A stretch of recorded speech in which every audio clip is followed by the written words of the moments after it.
Salam sukses buat para subscriber dan sahabat saya. Kali ini saya akan share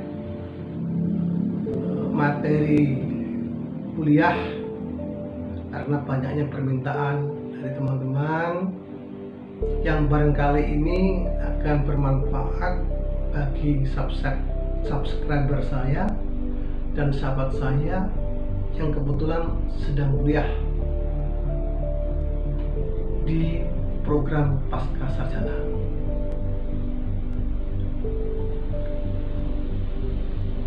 Materi ini yang akan saya share tentang disiplin ilmu perilaku organisasi.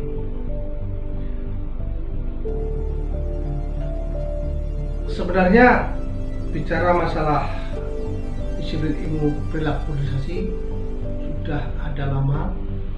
Kalau kita boleh susuri secara singkat perilaku organisasi, studi ini dimulai sebenarnya oleh Max Weber serta pakar sebelumnya. Sebuah studi organisasi biasanya tidak baru ketika sebagai disiplin akademis bersamaan dengan datangnya manajemen ilmiah kurang lebih di tahun 1890-an dengan Taylorisme yang mewakili rangkaian instruksi serta studi tentang gerak waktu akan menyebabkan peningkatan produktivitas. Studi tentang berbagai sistem kompensasi pun dilakukan. Di era setelah Perang Dunia I, fokus dari studi organisasi bergeser kepada analisis terhadap bagaimana faktor-faktor manusia serta psikologi yang mempengaruhi organisasi. Ini merupakan sebuah transformasi yang didorong oleh penemuan dampak Hawthorne. Gerakan hubungan antara manusia ini lebih terpusat pada tim serta katialisasi tujuan individu di dalam organisasi. Kita kaitkan dengan tantangan bisnis akan datang. Kita dihadapkan pada masalah dengan meningkatnya produktivitas tenaga kerja terhadap bisnis ke depan adalah bagaimana menciptakan suatu keunggulan bersaing serta mempertahankan kesinambungan kontinuitas bisnis sehingga tuntutan peningkatan produktivitas kerja akan menjadi keharusan. Upaya dalam meningkatkan produktivitas kerja diantaranya ialah lewat perubahan perilaku. Berikutnya, peningkatan dalam keahlian tenaga kerja. Keahlian dinyatakan dalam tiga bentuk: keahlian teknis, keahlian berkonsep, dan berteknologi. Tantangan ketiga, menurunnya tingkat kesetiaan karyawan. Bahkan bisa dikatakan tidak ada karyawan setia di tempat mana dia bisa mendapatkan kepuasan kerja, dia bisa mendapatkan sebuah pendapatan income lebih bagus, maka dia akan lakukan move, dia akan lakukan pindah di tempat kerja tersebut. Di sisi lain, respon terhadap globalisasi, hilangnya batas ruang dan waktu seperti sekarang ini, yaitu globalisasi ekonomi serta globalisasi perusahaan, plus budaya keragaman tenaga kerja. Memang kita akui, kita lihat faktanya bahwa keberagaman budaya kerja sangat bervariasi antara perusahaan satu dengan perusahaan yang lain tentu berbeda, tergantung kepentingannya, tergantung sejarahnya dari perusahaan tersebut. Permasalahan ini masih ditambah adanya peniru temporer, yaitu Anda pergantian sebab adanya persaingan sehingga jalur hidup produk semakin singkat, yaitu produk yang jauh membutuhkan inovasi. Contohnya dengan cara menaikkan tingkat keterampilan. Peningkatan untuk kualitas pelayanan, produk serta layanan jual juga turut mewarnai suatu masalah. Ini tantangan bagi siapapun. Yang terakhir adalah tuntutan beretika bisnis. Bagaimanapun juga bisnis dituntut untuk mengedepankan moral, bukan hanya sekedar mengejar pendapatan untung sebesar-besarnya. Kita harus melihat, kita harus ikut andil di dalam memelihara lingkungan. Sekarang kita coba masuk ke latar belakang. Perkembangan bidang pengetahuan ini mudah dipahami karena selain persoalan-persoalan organisasi yang cenderung semakin rumit, persoalan-persoalan manusia sendiri berlanjut menjadi tantangan yang pokok yang harus dihadapi oleh setiap pimpinan organisasi. Jadi ada individu, ada orang, dan ada organisasi formal. Dua-duanya punya kepentingan, dua-duanya punya saling ketergantungan untuk mencapai tujuan. Yang kedua, perilaku manusia yang berada dalam suatu kelompok atau organisasi adalah awal dari perilaku organisasi tersebut. Karena persoalan-persoalan manusia yang selalu berkembang dan rumit, maka persoalan-persoalan organisasi dan khususnya persoalan perilaku organisasi semakin hari semakin berkembang pula. Yang ketiga, pada hakikatnya perilaku organisasi mendasarkan pada ilmu perilaku itu sendiri yang dikembangkan dengan pusat berdasarnya pada tingkah laku manusia di dalam organisasi. Yang keempat, kerangka dasar bidang pengetahuan ini didukung paling sedikit dua komponen, yaitu komponen-komponen individu yang berperilaku dan organisasi formal sebagai wadah dari perilaku tersebut. Ya, menurut Petrus dalam Hesioni, masyarakat kita adalah masyarakat organisasi. Dalam gambaran Hesioni diungkapkan bahwa manusia hidup dilahirkan dalam organisasi, dididik oleh organisasi, dan hampir dari semua mempergunakan waktu hidupnya bekerja dalam organisasi. Ungkapan tersebut di atas menggambarkan bahwa manusia dan organisasi telah menyatu menjadi komponen yang penting, komponen yang tak terpisahkan. Bahkan menurut Stephen P. Robin, bidang studi perilaku organisasi adalah bidang yang mempelajari dampak perorangan, kelompok, dan struktur pada perilaku organisasi dengan tujuan mengaplikasikan pengetahuan semacam itu untuk memperbaiki efektivitas organisasi. Robin menjelaskan bahwa perilaku organisasi adalah studi yang mengambil pandangan mikro, memberi tekanan pada individu-individu dan kelompok-kelompok kecil.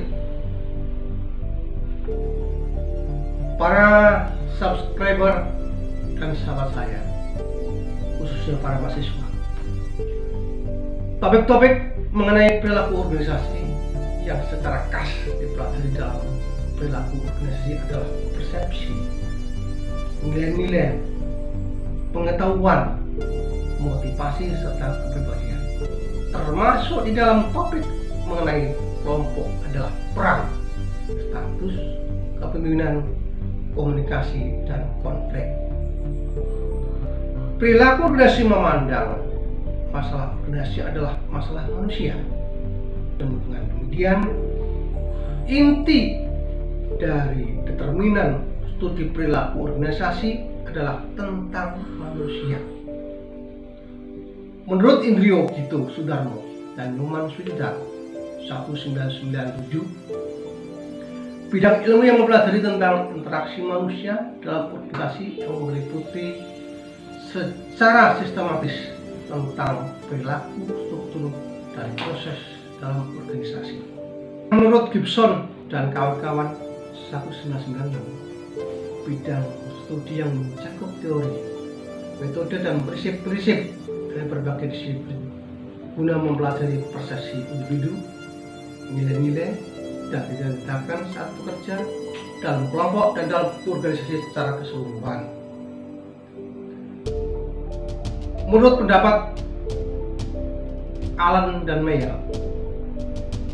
ada 3 dimensi komitmen perilaku organisasi. Yang pertama, komitmen efektif atau biasa disebut efektif komitmen. Itu merupakan keterikatan emosional dan keterlibatannya di dalam organisasi. Yang berikutnya, komitmen berkelanjutan. Komitmen berdasarkan kerugian yang berhubungan dengan keluarnya karyawan dari organisasi. Biasanya hal ini mungkin karena kehilangan senioritas atas promosi atau benefit. Yang terakhir, komitmen normatif. Perasaan wajib untuk tetap berada dalam organisasi karena memang harus begitu. Tindakan tersebut merupakan hal yang benar yang harus dilakukan. Kegiatan organisasi yang efektif akan dapat terwujud jika ketiganya dimensi tersebut berinteraksi. Dimensi teknis menekankan pada kecakapan yang dibutuhkan untuk menggerakkan organisasi.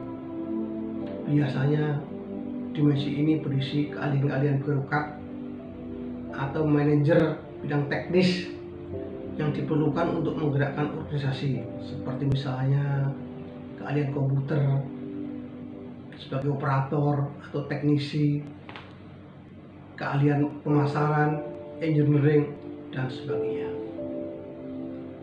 Dimensi konsep merupakan motor penggerak dan dimensi teknis dan sangat berhubungan erat dengan dimensi manusia.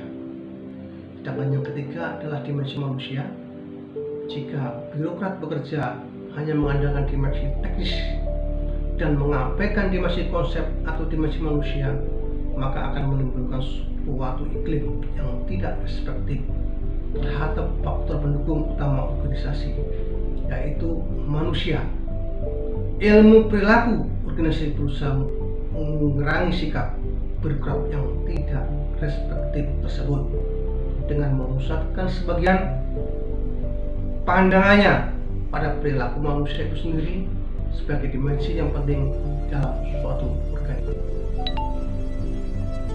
Para subscriber dan sahabat saya, kita coba masuk pada pengertian perilaku organisasi itu sendiri.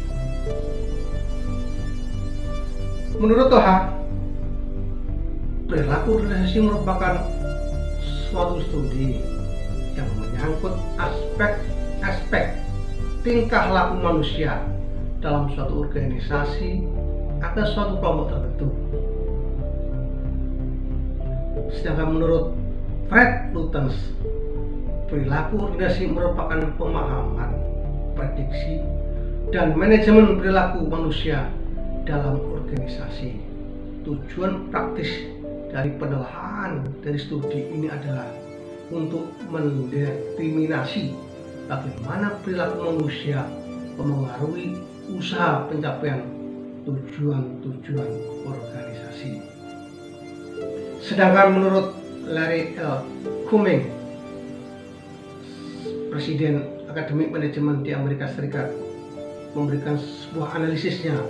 Perbedaan antara perilaku organisasi dengan disiplin yang lain yang erat hubungannya dengan ilmu perilaku. Yang pertama, perilaku organisasi dengan psikologi organisasi. Psikologi organisasi membatasi konstruksi penjelasannya pada tingkat psikologi saja. Sedangkan perilaku organisasi, konstruksi penjelasannya berasal dari multidisiplin. Sedangkan kesamaannya adalah kedua-dua bidang tersebut menjelaskan perilaku orang-orang di dalam organisasi. Kedua, perbedaan perilaku organisasi dengan teori organisasi didasarkan pada unit analisis dan pusat variabel tak bebas. Perilaku organisasi dirumuskan sebagai suatu studi dari tingkah laku individu dan kelompok di dalam suatu organisasi dan penerapan dari ilmu tertentu.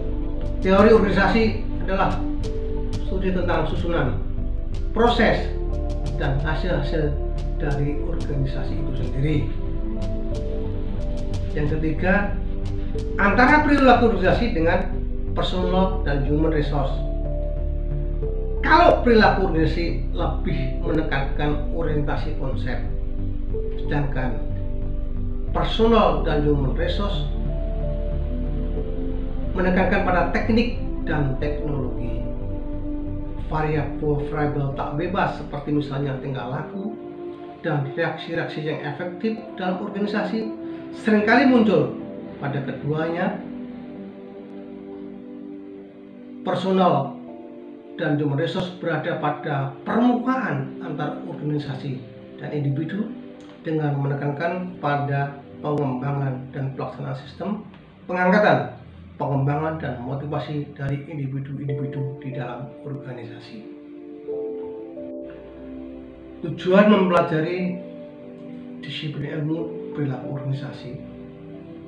Yang pertama, memahami perilaku yang terjadi dalam organisasi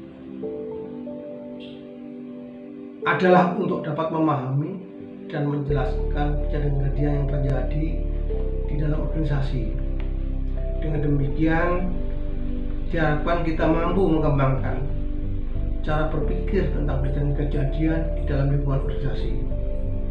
Memahami perilaku yang terjadi dalam lingkungan organisasi saja belumlah cukup, sehingga tujuan yang kedua, mempelajari perilaku organisasi agar kita dapat meramalkan kejadian kita tersebut.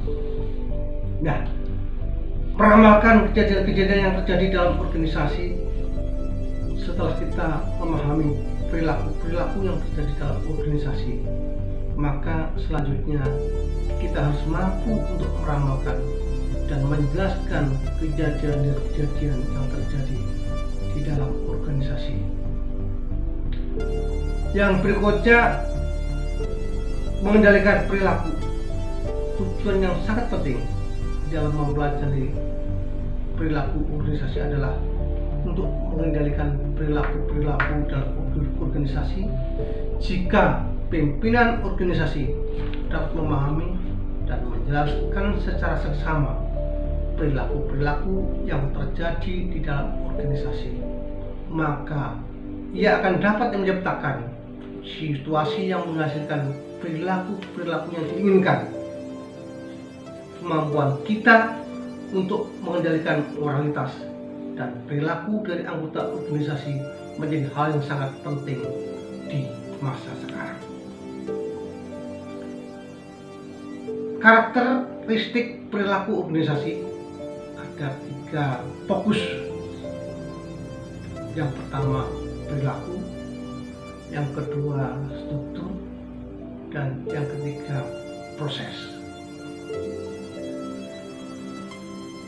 Kita ulas yang pertama, perilaku. Fokus dari perilaku organisasi adalah perilaku individu dalam organisasi. Sehingga untuk memahami perilaku organisasi, maka terlebih dahulu harus dipahami perilaku berbagai individu di dalam organisasi. Yang kedua, struktur. Struktur ini berkaitan dengan hubungan yang bersifat tetap dalam organisasi. Bagaimana pekerjaan dalam organisasi dirancang, bagaimana pekerjaan itu diatur dalam bagan organisasi. Struktur organisasi berpengaruh besar terhadap perilaku individu atau orang-orang dalam organisasi serta efektivitas dari organisasi tersebut. Yang ketiga, baru masuk ke proses. Proses organisasi berkaitan dengan interaksi yang terjadi antara anggota organisasi. Proses organisasi antara lain meliputi soal kepemimpinan, proses pengambilan keputusan, dan kekuasaan.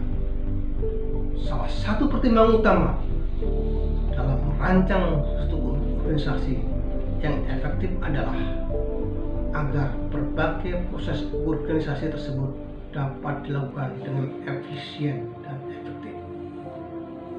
Para subscriber dan sahabat saya, bagaimana sumbangan beberapa bidang ilmu terhadap perilaku organisasi?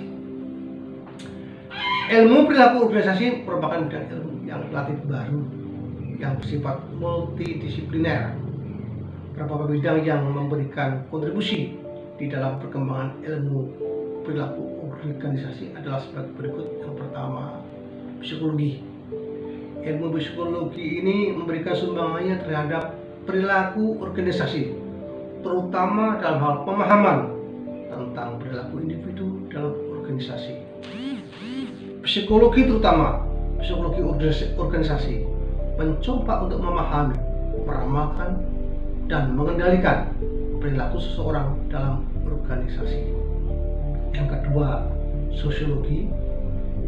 Ilmu sosiologi membahas tentang sistem sosial dan interaksi manusia dalam suatu sistem sosial. Sumbangan ilmu sosiologi terhadap perilaku organisasi adalah soal pemahaman tentang perilaku kelompok di dalam organisasi. Yang ketiga, antropologi. Ilmu antropologi mempelajari tentang interaksi antara manusia dengan lingkungannya. Manusia hidup dalam kelompok dan memiliki kebiasaan dan nilai yang dianutnya, yang disebut dengan kultur atau budaya. Budaya diwujudkan di dalam simbol-simbol kebersamaan kelompok yang direfleksikan dalam bentuk bahasa dan keyakinan. Demikian juga organisasi membentuk budaya tertentu untuk memengaruhi pola pikir dan perilaku anggota organisasi. Bagaimana tantangan dan peluang perilaku organisasi dihadapkan pada fakta adanya persaingan, adanya tenaga kerja, adanya kualitas dan produktivitas, kelangkaan tenaga kerja, layanan pelanggan, skill atau keterampilan personil, empower pemberdayaan, dan lain-lain. Yang pertama, kita mulai dari persaingan. Persaingan timbul karena banyaknya organisasi yang bermunculan yang bergerak di bidang yang sama. Di era globalisasi seperti ini, persaingan merupakan hal yang wajar dan tidak bisa dihindarkan. Setiap organisasi akan sama-sama menghadapi persaingan ini. Yang membedakan adalah cara menanggapi persaingan ini. Apakah sebagai suatu ancaman atau suatu hal yang mendorong untuk lebih berinovasi dan kreatif. Peluangnya adalah dengan demikian untuk menghadapi persaingan, perusahaan organisasi harus berlomba-lomba menciptakan sebuah inovasi yang dapat menguasai pangsa pasar. Hal ini dapat menjadi peluang untuk tumbuh kembang suatu perusahaan atau organisasi. Tantangan berikutnya adalah tekanan meningkatnya kualitas dan produktivitas. Seiring dengan perkembangan peradaban, kebutuhan hidup manusia semakin meningkat dan semakin kompleks. Tentu tuntutannya di zaman sekarang tidak hanya sekedar menuntut banyak atau kuantitas, melainkan lebih mementingkan segi kualitas. Oleh karena itu, tantangan organisasi dalam memenuhi kebutuhan tersebut dituntut untuk memberikan kualitas yang terbaik. Soal keragaman tenaga kerja, ini harus diakui, di Indonesia keragaman tenaga kerja bersifat terbatas. Terutama yang akan menonjol adalah perbedaan berdasarkan jenis kelamin dan usia. Namun perusahaan di Indonesia harus siap dalam mengantisipasi keragaman tenaga kerja dalam rangka globalisasi, karena keragaman akan meluas dengan masuknya modal asing, yang berarti juga masuknya tenaga kerja asing dari berbagai etnis bangsa-bangsa di dunia. Bagaimana peluangnya? Di dalam keragaman tenaga kerja, maka perusahaan harus bersikap adil dan tidak diskriminatif demi mencapai tujuan perusahaan atau organisasi. Peraturan yang dibuat di dalam organisasi tersebut harus dipatuhi, dan semua pihak yang berada di dalamnya jangan membeda-bedakan satu dengan yang lain. Tantangan ini juga berlaku untuk peningkatan kualitas dan produktivitas, begitu juga untuk kelangkaan tenaga kerja dan lain-lain.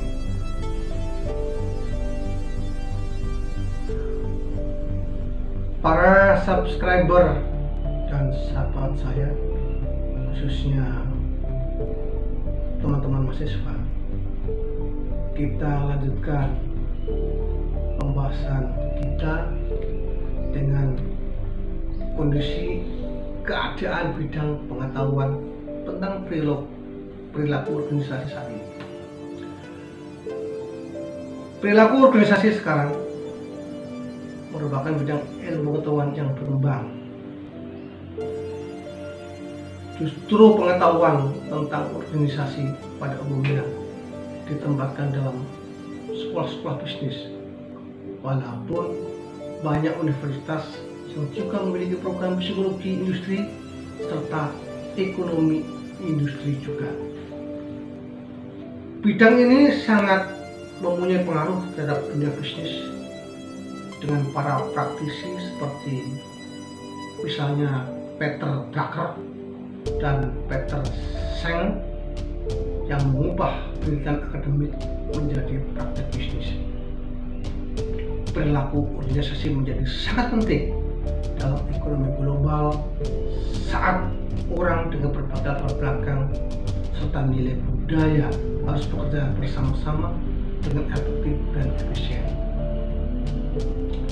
Analisis perilaku keorganisasian. Yang pertama, tingkat individu, artinya terkait dengan perilaku, nilai saat berinteraksi. Yang kedua, tingkat kelompok, artinya pengaruh terhadap perilaku anggota oleh dinamika anggota kelompok, norma, dan nilai kelompok. Yang ketiga, tingkat organisasi, artinya proses pengambilan keputusan manajemen.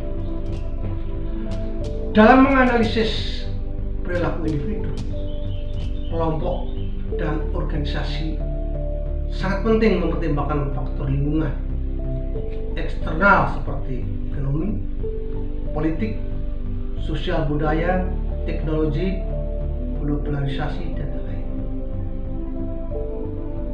Tujuan daripada perilaku keorganisasian, yang pertama, memahami perilaku yang terjadi dalam organisasi. Yang kedua, meramalkan kejadian-kejadian yang terjadi dalam organisasi. Yang ketiga, mengendalikan perilaku yang oleh Nimran 1999 Tiga hal di atas disebut sebagai prediksi, eksplanasi, dan pengendalian. Kontribusi bidang ilmu terhadap perilaku dalam organisasi. Bidang psikologi. Psikologi merupakan ilmu pengetahuan yang berusaha mengukur, menjelaskan, dan kadang mengubah perilaku. Kontribusinya ilmu ini terhadap perilaku organisasi adalah dalam hal pembelajaran, motivasi, kepribadian, persepsi, termasuk pelatihan, efektivitas kepemimpinan, kepuasan kerja, pengambilan keputusan individu, penilaian kinerja, pengukuran sikap, seleksi karyawan, desain kerja, stres kerja, dan lain-lain. Berikutnya psikologi sosial. Sebagai salah satu bidang dalam psikologi yang memadukan konsep-konsep baik dari psikologi maupun sosiologi yang memusatkan perhatian pada saling keterpengaruhan antara orang-orang. Kontribusi ilmu ini kepada perilaku organisasi meliputi perubahan perilaku, perubahan sikap, komunikasi proses kelompok, pengambilan keputusan kelompok. Sosiologi. Sosiologi sendiri itu merupakan salah satu disiplin ilmu yang mempelajari tentang orang-orang dan hubungannya dengan sesama. Terkait pemahaman tentang sistem sosial dan interaksi manusia dalam sebuah sistem sosial, sumbangannya meliputi dinamika kelompok, tim-tim kerja, kekuasaan, konflik, perilaku antar kelompok, teori organisasi formal, perubahan organisasi, dan budaya organisasi.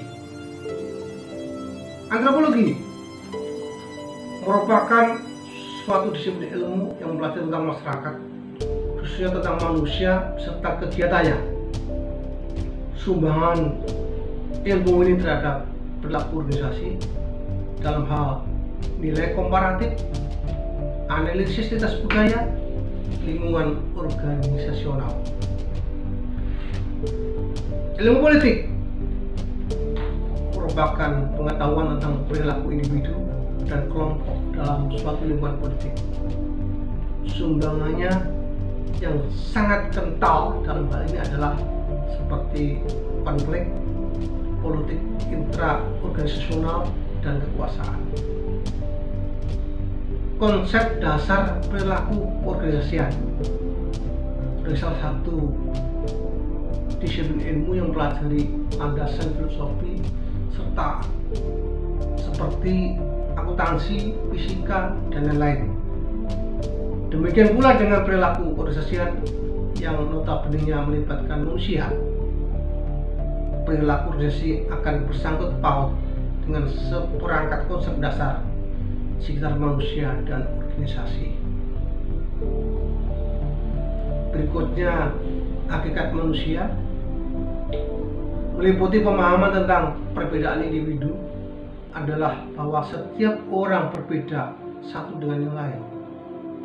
Orang seutuhnya adalah orang yang berfungsi sebagai makhluk manusia seutuhnya. Perilaku termotivasi adalah yang berperilaku karena suatu dorongan yang berangkat dari suatu kebutuhan. Motivasi sangat penting dalam menyelenggarakan organisasi. Yang berikutnya, hakikat organisasi meliputi pemahaman tentang sistem sosial. Artinya, organisasi adalah sistem sosial yang dibentuk untuk kepentingan bersama. Kepentingan bersama artinya bahwa organisasi membutuhkan orang-orang dan orang-orang membutuhkan organisasi.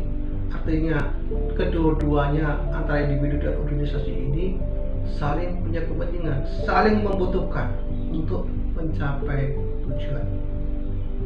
Demikian para subscriber dan sahabat saya, khususnya para mahasiswa, materi perilaku organisasi yang dapat saya sampaikan mudah-mudahan bermanfaat. Sampai ketemu dengan share berikutnya. Sampai jumpa, salam sukses.